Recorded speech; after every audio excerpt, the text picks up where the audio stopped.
Okay, in our last video we actually went through and showed you the difference between the two setting options and then quickly glossed over the settings on the first settings, which is the button up here at the top. So we're going to close that one for now. Now these settings, as I mentioned earlier, are the settings you're going to find right here when you click the Manage tab and then come down to Settings. So we're going to come right here and make sure that this is checked. And what this does is it makes sure that emails go to you when people post to, comment on, or put a message on your page in any way, shape, or form. Now if this wasn't checked originally and you had to check it, make sure you click Save Changes. And once you're done with that, let's come down to Manage Permissions. Now you have the option to unpublish the page if you want.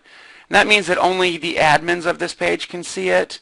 But as it's a work in progress, it's not very likely that people are going to be searching just accidentally stumble into your page, unless the customer has requested specifically for things to be extremely private until they approve. And I've had customers that insist on approving the page before they actually go public. I'd leave this alone. Country restrictions, if the customer is only looking for, let's say they live in Australia or Canada or the United States and they only want customers from that area, that's great again. But if you're doing anything else that is worldwide, for example, a lot of the stuff we do is training and video media, I'm not going to select this. So it depends on what you're doing. For a local business that doesn't exceed the country you're in, though, definitely use this option. The next option is only show this page to viewers in these countries or hide this page from viewers in these countries. Honestly, I think that this kind of works the same way as long as there's a country typed in there. The next option is we have age restrictions. Now, as a business owner, in some countries it is legal for marketers to start working at 13. Generally, though, on Facebook, people I believe are supposed to be 18. If you have a product, though, that it's more adult-oriented, you might want to restrict that to 18. Or if it's alcohol-related and you want to reach a target audience of people who drink a specific drink or whatever, you'd restrict it to 21 in the U.S., for example. Next, you come down here and notice the posting ability. Everyone can post. People who have opted out of Facebook platform cannot write.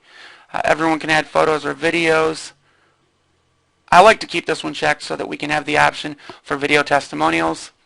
Post visibility, show the box for the recent posts by others on the top of the roofing leads. And then you want to make sure that people can tag the posts that are made by your new business company.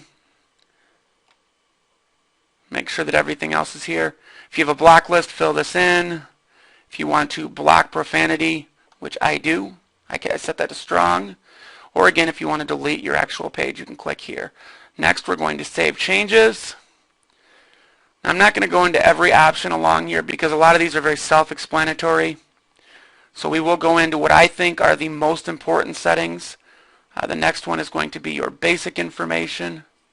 You can have your topic for your page. Change your page name if you need to. Now, I will tell you that you can create a username, but I believe that you have to have a certain number of users. It's verified via mobile phone. It used to be 25, 30 users that were already signed up for your account. Apparently they're doing this strictly via mobile phone now. You tell people about your company, give them a description, some general information, and go from there. Now guys, the only other thing that I want to point out here that's very important is to go through each of these and read everything. Make sure that you check to make sure that all of what you want set up based on all of the available options is checked, and if there's something new that you're adding, make sure that you're saving this information. And don't worry about apps. We're going to go into that into another video, show you how to add apps and even change the actual tab image for the apps. But take this time, now that we've gone over the basics, take this time to pause your tutorial and actually go through your settings.